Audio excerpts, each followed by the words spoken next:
ಧರ್ಮಸ್ಥಳದ ವಿಚಾರಕ್ಕೆ ಸಂಬಂಧಪಟ್ಟಂತೆ ಎಸ್ಐಟಿ ರಚನೆ ಆಗಿರುವಂತದ್ದು ಶವಗಳ ಹೂತಿಟ್ಟ ಪ್ರಕರಣವನ್ನ ಮುಖ್ಯಮಂತ್ರಿಗಳು ನಿಗಾ ವಹಿಸ್ತಾ ಇದ್ದಾರೆ.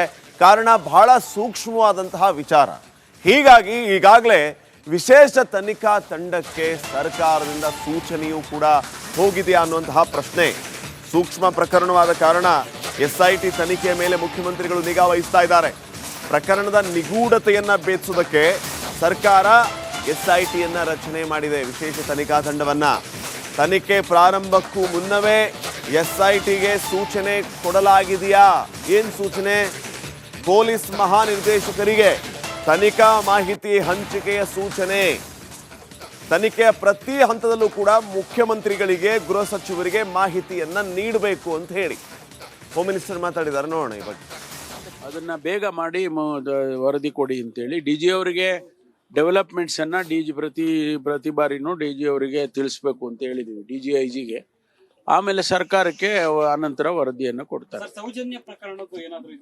ಇಲ್ಲ, ನಮಗೆ ಟರ್ಮ್ಸ್ ಆಫ್ ರೆಫರೆನ್ಸ್ ಇರೋದು ಈಗ ಅವ್ರೇನ್ ಕಂಪ್ಲೇಂಟ್ಗಳು ಕೊಟ್ಟಿದ್ದಾರೆ ಅದ್ರ ಬಗ್ಗೆ, ಅಷ್ಟು ಬಿಟ್ರೆ ಬೇರೆ ಏನಿಲ್ಲ.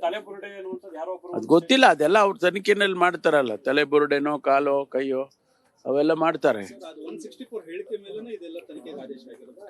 ಅಲ್ಲ, ಅಲ್ಲಿ ಕಂಪ್ಲೇಂಟ್ ಏನ್ ಬಂದಿದೆ, ಕಂಪ್ಲೇಂಟ್ ಇದೆಯಲ್ವಾ, ಯಾರೋ ವಕೀಲರುಗಳು ಕೊಟ್ಟಿದ್ದಾರೆ, ಮತ್ತೆ ಅವರು ವ್ಯಕ್ತಿನೂ ಕೂಡ ಕೊಟ್ಟಿದ್ದಾರೆ. ಈಗ ಅದನ್ನೆಲ್ಲ ತಗೊಂಡು ತನಿಖೆ ಮಾಡ್ತಾರೆ ಅವರು. ಹೆಚ್ಚಿನ ವಿಷಯಗಳನ್ನ ನಾನೇನು ಕೂಡ ಹೇಳಕ್ ಹೋಗೋದಿಲ್ಲ, ಯಾಕಂದ್ರೆ ತನಿಖೆ ಯಾವ ಒತ್ತಡಕ್ಕೆ ಮಣಿಯೋದು, ಯಾರು ಒತ್ತಡಕ್ಕೆ ಮಣಿದಿದೆ ಸರ್ಕಾರ? ನ್ಯಾಯ ದೊರಕಬೇಕು ಅನ್ನೋವಂಥ ಉದ್ದೇಶದಿಂದನೇ ಮಾಡಿರುವಂಥದ್ದು. ಎಲ್ಲ ವಿಚಾರಗಳಿಗೆ ಸಂಬಂಧಪಟ್ಟಂತೆ ಮತ್ತಷ್ಟು ಮಾಹಿತಿ ಕೊಡೋದಕ್ಕೆ ನಮ್ಮ ಮಂಗಳೂರು ಪ್ರತಿನಿಧಿ ದಿನೇಶ್ ಈಗ ನೇರ ಸಂಪರ್ಕದಲ್ಲಿ ಜಾಯ್ನ್ ಆಗಿದ್ದಾರೆ. ದಿನೇಶ್, ಸ್ಥಳೀಯ ಪೊಲೀಸರಿಗೆ ಏನಾದರೂ ಸೂಚನೆ ಬಂದಿದೆಯಾ? ಅಧಿಕೃತವಾಗಿ ಯಾವಾಗ ಅಖಾಡಕ್ಕೆ ಹಿಡಿತಾರೆ ಎಸ್ಐಟಿ ಪೊಲೀಸರು? ಧರ್ಮಸ್ಥಳಕ್ಕೆ ಬರೋದು ಯಾವಾಗ? ಅಲ್ಲಿ ಈ ಹೂತಿಟ್ಟ ಶವಗಳ ಜಾಗ ಇತ್ಯಾದಿ ಬಹಳ ಚರ್ಚೆಗಳು ಆಗ್ತಾ ಇದೆ. ಏನೆಲ್ಲ ಅಪ್ಡೇಟ್ ಸಿಗ್ತಾ ಇದೆ ನಿಮಗೆ?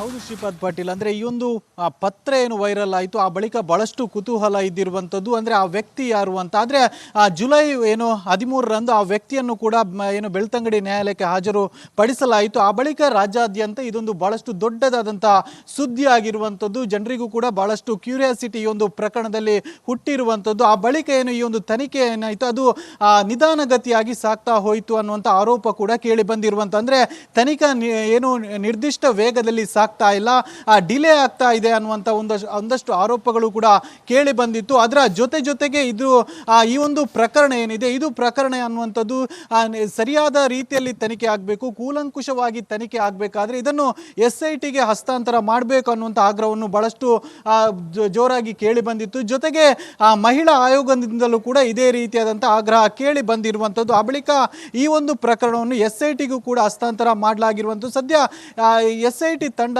ರಚನೆ ಆಗಿರುವಂಥದ್ದು. ಅಂದರೆ ಆರಂಭದಲ್ಲೂ ಕೂಡ ಪ್ರಣಬ್ ಮೊಹಂತಿ ನೇತೃತ್ವದ ಎಸ್ಐಟಿ ತಂಡ ರಚನೆ ಆಗಬೇಕು ಅನ್ನುವಂಥ ಆಗ್ರಹ ಬಹಳಷ್ಟು ಜೋರಾಗಿ ಕೇಳಿ ಬಂದಿತ್ತು. ಈಗ ಪ್ರಣಬ್ ಮೊಹಂತಿ ನೇತೃತ್ವದ ಎಸ್ಐಟಿ ತಂಡ ಕೂಡ ರಚನೆ ಆಗಿರುವಂಥದ್ದು. ಮುಂದಿನ ದಿನಗಳಲ್ಲಿ ಇದು ಕೂಲಂಕುಷವಾಗಿ ತನಿಖೆ ನಡೆಯುವಂತಹ ಸಾಧ್ಯತೆಗಳು ಕೂಡ ಇರುವಂಥದ್ದು. ಆರಂಭದಲ್ಲಿ ಏನು ವ್ಯಕ್ತಿ ಏನಿದ್ದಾನೆ, ಅಂದರೆ ಹೆಣಗಳನ್ನು ಹೂತಿಟ್ಟಿದ್ದಾನೆ ಅಂತ ಹೇಳಿದಂಥ ವ್ಯಕ್ತಿ ಏನಿದ್ದಾನೆ, ಆತನನ್ನು ಭೇಟಿಯಾಗಿ ಆತನಿಂದಲೂ ಕೂಡ ಮಾಹಿತಿ ಕಲೆ ಹಾಕ್ತಾರೆ. ಜೊತೆಗೆ ಆತನೊಟ್ಟಿಗೆ ಇದ್ದಂಥ ವಕೀಲರೇನಿದ್ದಾರೆ ಅವರಿಂದಲೂ ಕೂಡ ಮಾಹಿತಿಯನ್ನು ಕಲೆ ಹಾಕಿ ಆ ಬಳಿಕ ಮಂಗಳೂರಿನ SP ಆಫೀಸ್ಗೆ ಬಂದು ಅಲ್ಲಿಂದಲೂ ಕೂಡ ಮಾಹಿತಿ ಪಡೆದು ಬಳಿಕ ಪ್ರಮುಖವಾಗಿ ಇರುವಂಥದ್ದು, ಅಂದರೆ ಈ ಎಲ್ಲ ಘಟನೆಗಳು ಪ್ರಕರಣ ದಾಖಲಾಗಿರುವಂಥದ್ದು ಆ ಧರ್ಮಸ್ಥಳ ಪೊಲೀಸ್ ಠಾಣೆಗೆ.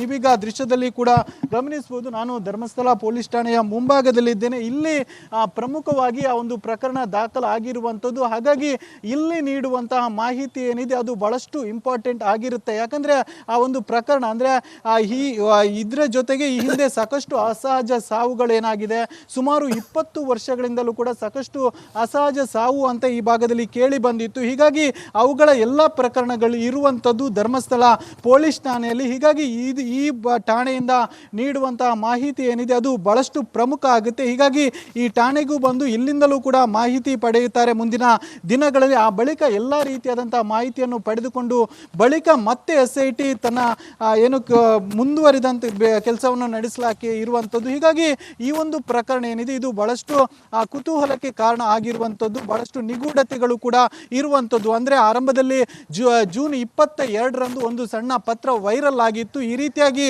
ಪಾಪ ಪ್ರಜ್ಞೆಯಿಂದ ವ್ಯಕ್ತಿಯೋರ್ವನು ಧರ್ಮಸ್ಥಳ ಪೊಲೀಸ್ ಠಾಣೆಗೆ ಬಂದು ಮುಂದಿನ ದಿನಗಳಲ್ಲಿ ಆ ಒಂದು ಕಲೆ ಬರಹ ಏನಿದೆ ಅದನ್ನು ತೆಗಿತೇನೆ ಅಂತ ಹೇಳಿದಂಥ ಒಂದು ಸಣ್ಣ ಪತ್ರ ವೈರಲ್ ಆಗಿತ್ತು. ಆ ಬಳಿಕ ಜೂನ್ 27ರಂದು ವಕೀಲರ ತಂಡ SP ಆಫೀಸಿಗೆ ಬರ್ತಾರೆ. SP ಆಫೀಸಿಗೆ ಬಂದಾಗ ಅಲ್ಲಿ SP ಅವರು ಕಚೇರಿಯಲ್ಲಿ ಇರುವುದಿಲ್ಲ, ಹಾಗಾಗಿ ಅಲ್ಲಿಂದ ಹಿಂದಿರುಗ್ತಾರೆ. ಆ ಬಳಿಕ ಜುಲೈ 3ರಂದು ಒಂದು ಸುದೀರ್ಘವಾದಂತಹ ಪತ್ರ ವೈರಲ್ ಆಗಿರುವಂಥದ್ದು. ಆ ಪತ್ರದಲ್ಲಿ ಇವೇನು ಹೆಣವನ್ನು ಹೂತಿಟ್ಟಿದ್ದಾನೆ ಅನ್ನುವಂತ ಹೇಳಲಾದ ವ್ಯಕ್ತಿ ಏನಿದೆ ಆತ ಎಲ್ಲವನ್ನು ಸಮಗ್ರವಾಗಿ ಆ ಒಂದು ಪತ್ರದಲ್ಲಿ ಬರೆದಿರುವಂಥದ್ದು. 2 ಪ್ರಕರಣಗಳನ್ನು ಕೂಡ ಮೆನ್ಷನ್ ಮಾಡಿರುವಂಥದ್ದು. ಒಂದು 12ರಿಂದ 15 ವರ್ಷದ ಒಳಗಿನ ಅಪ್ರಾಪ್ತ ಬಾಲಕಿ ಏನಿದ್ದಾಳೆ ಆಕೆಯ ಕೊಲೆಯಾದಂತಹ ಪ್ರಕರಣ ಆಗಿರೋದು, ಜೊತೆಗೆ ಮತ್ತೊಂದು 20 ವರ್ಷದ ಒಂದು ಯುವತಿಯ ಒಂದು ಕೊಲೆಯ ಪ್ರಕರಣ ಏನಿದೆ ಆ 2 ಪ್ರಕರಣವನ್ನು ಕೂಡ ಮೆನ್ಷನ್ ಮಾಡಿರುವಂಥದ್ದು. ಈ ರೀತಿಯಂತ ಸುದೀರ್ಘ ಪತ್ರವಾದ ದೂರನ್ನು ಕೂಡ ಧರ್ಮಸ್ಥಳ ಪೊಲೀಸ್ ಠಾಣೆಗೆ ನೀಡಿರುವಂಥದ್ದು. ಸದ್ಯ SIT ರಚನೆ ಆಗಿರುವಂಥದ್ದು. ಮುಂದಿನ ಹಂತಗಳಲ್ಲಿ ಇದರ ತನಿಖೆ ನಡೆದು ಸತ್ಯಾಸತ್ಯತೆ ಹೊರಬರಲಿದೆ. ಶ್ರೀಪಾದ್. ಓಕೆ ದಿನೇಶ್, ಈಗ ಆ ವಿಶೇಷ ತನಿಖಾ ತಂಡಕ್ಕೆ ಸ್ಥಳೀಯ ಪೊಲೀಸರ ಸಹಕಾರ ಎಷ್ಟರ ಮಟ್ಟಿಗೆ ಇರುತ್ತೆ? SIT ಸ್ಥಳೀಯ ಪೊಲೀಸರ ಸಹಕಾರವನ್ನ ಕೋರ್ತಾರಾ ಅಥವಾ ಈಗ ಯಾಸ್ ಫಾರ್ಮಾಲಿಟೀಸ್ ಅಲ್ಲಿರುವಂಥ ಏನೆಲ್ಲ ಧರ್ಮಸ್ಥಳ ಪೊಲೀಸ್ ಸ್ಟೇಷನಲ್ಲಿ ಕಂಪ್ಲೇಂಟ್ ಆಗಿದೆ ಅದರ ಕಡತಗಳನ್ನು ವಿಶೇಷ ತನಿಖಾ ತಂಡಕ್ಕೆ ಕೊಟ್ಟು ತನ್ನ ಕರ್ತವ್ಯದಿಂದ ಆಚೆ ಬರುತ್ತಾ? ಇನ್ನೊಂದು ಇದರ ವಿಚಾರವಾಗಿ ಅನಾಮಿಕ ವ್ಯಕ್ತಿ ಏನು ಅವತ್ತು ಬಂದು ನನಗೆ ಪಾಪ ಪ್ರಜ್ಞೆ ಕಾಡ್ತಾ ಇದೆ, ನಾನು ಎಲ್ಲೆಲ್ಲಿ ಶವಗಳನ್ನು ಹೂತಿಟ್ಟಿದ್ದೀನಿ ಅದನ್ನು ತೋರಿಸ್ತೀನಿ ಅಂತ ಹೇಳ್ತಾ ಇದ್ದ ಆ ವ್ಯಕ್ತಿಯನ್ನು ಕೂಡ SIT ವಿಚಾರಣೆಗೆ ಒಳಪಡಿಸ್ತಾರೆ ಅಂತ ಮಾಹಿತಿ ಇದೆ. ಸೊ ಈ ವಿಚಾರವಾಗಿ ಅಲ್ಲಿನ ಸ್ಥಳೀಯ ಪೊಲೀಸರಿಗೆ ಸೂಚನೆ ಏನಾದರೂ ಬಂದಿದೆಯಾ? ಈ ಬಗ್ಗೆ ಏನಾದರೂ ಡೀಟೇಲ್ಸ್ ಹಂಚ್ಕೋಬೋದಾ?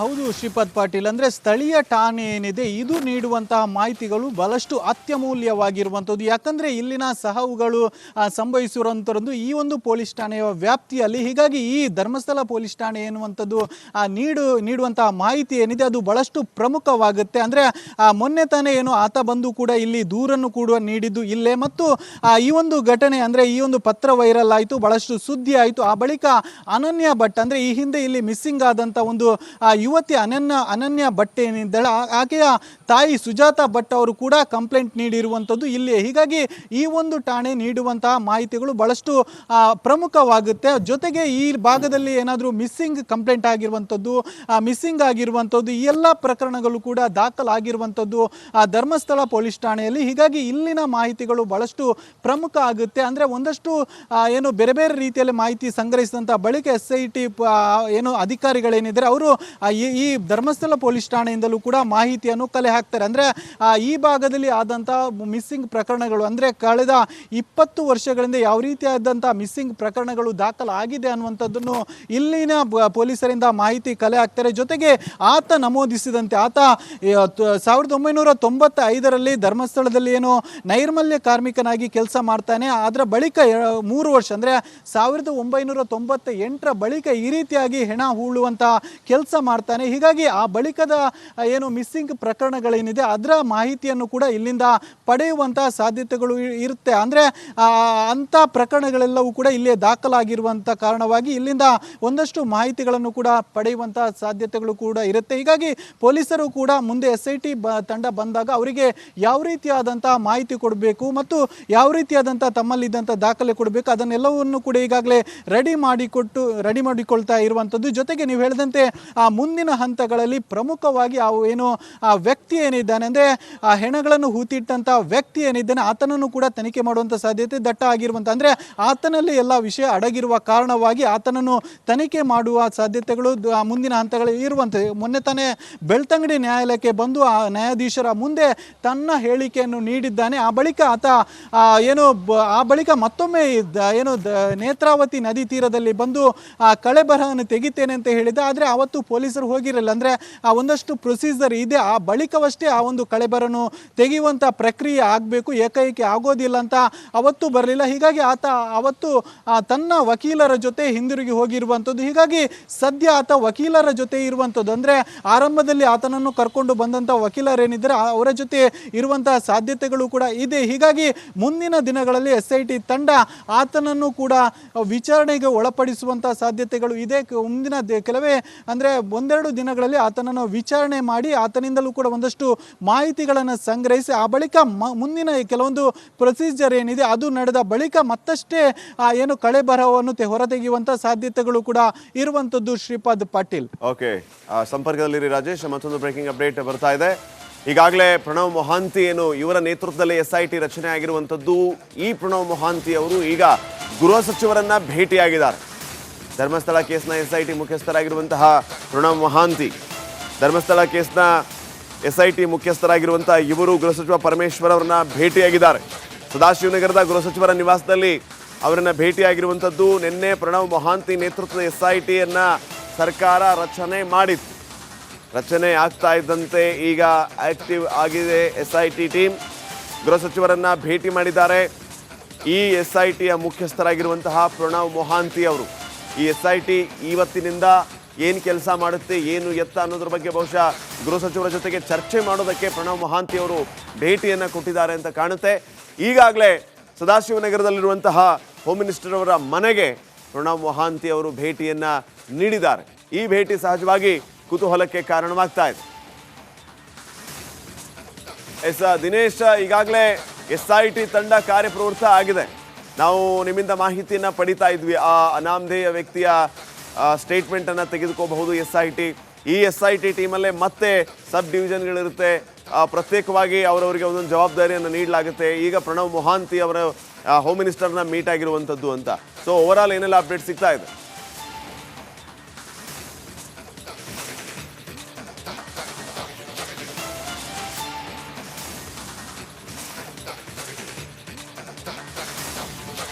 ಹೌದು ಶ್ರೀಪಾದ್ ಪಾಟೀಲ್, ನೀವೀಗ ಹೇಳಿರುವಂತೆ SIT ತಂಡ ಏನಿದೆ, ಪ್ರಣವ್ ಮೊಹಾಂತಿ ಅವರ SIT ತಂಡ ಏನಿದೆ ಅದು ಈಗಾಗಲೇ ಗೃಹ ಸಚಿವರನ್ನು ಭೇಟಿ ಆಗಿರುವಂಥದ್ದು. ಮುಂದಿನ ಹಂತಗಳಲ್ಲಿ ಆರಂಭದಲ್ಲಿ ಗೃಹ ಸಚಿವರನ್ನು ಭೇಟಿಯಾಗಿ ಒಂದಷ್ಟು ಮಾಹಿತಿಯನ್ನು ಪಡೆದುಕೊಂಡು ಮತ್ತು ಅವರಿಗೆ ಈ ರೀತಿಯಾದಂಥ ಅಂದರೆ ತನಿಖೆಯ ಒಂದಷ್ಟು ಮಾಹಿತಿಗಳನ್ನು ಕೂಡ ನೀಡಿ ಮುಂದಿನ ಹಂತಗಳಲ್ಲಿ ತನಿಖೆ ವೇಗಗತಿಯನ್ನು ಪಡೆದುಕೊಳ್ಳಲಿದೆ. ಅದಕ್ಕೆ ಮೊದಲಾಗಿ ಅದರಲ್ಲೂ ಕೂಡ ಒಂದಷ್ಟು ಸಬ್ ತಂಡಗಳನ್ನು ಕೂಡ ಮಾಡಿಕೊಂಡು ಬೇರೆ ಬೇರೆ ರೀತಿಯಲ್ಲಿ ಬೇರೆ ಬೇರೆ ತಂಡವಾಗಿ ಈ SIT ತಂಡ ಕಾರ್ಯನಿರ್ವಹಣೆ ಮಾಡಲಿಕ್ಕಿದೆ. ಅಂದರೆ ಬೇರೆ ಬೇರೆ ಅಂದರೆ 4 ಪ್ರಮುಖವಾಗಿ 4 IPS ಅಧಿಕಾರಿಗಳು ಇರುವಂಥದ್ದು. ಹೀಗಾಗಿ ಅವರ 4 ಜನರ ನೇತೃತ್ವದಲ್ಲಿ ಬೇರೆ ಬೇರೆ ತಂಡ ರಚಿಸಿ ಆ ಬಳಿಕ ಬೇರೆ ಬೇರೆ ರೀತಿಯಾಗಿ ಈ ಒಂದು ತನಿಖೆ ಆರಂಭಗೊಳ್ಳಿದೆ. ಅಂದರೆ ತನಿಖೆಯ ಹಂತ ಏನಿದೆ ಅದು ಬೇರೆ ಬೇರೆ ರೀತಿಯಲ್ಲಿ ಇರುವ ಕಾರಣವಾಗಿ ಅಂದರೆ ಧರ್ಮಸ್ಥಳ ಪೊಲೀಸ್ ಠಾಣೆಯಲ್ಲಿ ಆ ಒಂದು ಪ್ರಕರಣ ದಾಖಲಾಗಿರುವಂಥದ್ದು, SP ಆಫೀಸಲ್ಲೂ ಕೂಡ ಮಾಹಿತಿ ಇರುವಂಥದ್ದು. ಜೊತೆಗೆ ಆತ ನಿಗೂಢವಾದ ವ್ಯಕ್ತಿ ಏನಿದ್ದಾನೆ ಅಂದರೆ ಮೊನ್ನೆ ಬಂದು ಈ ಹೆಣಗಳನ್ನು ಹೂತಿಟ್ಟಿದ್ದಾನೆ ಅಂತ ಹೇಳಲಾದಂಥ ವ್ಯಕ್ತಿ ಏನಿದ್ದಾನೆ ಆತನ ತನಿಖೆ ಆಗಬೇಕು. ಜೊತೆಗೆ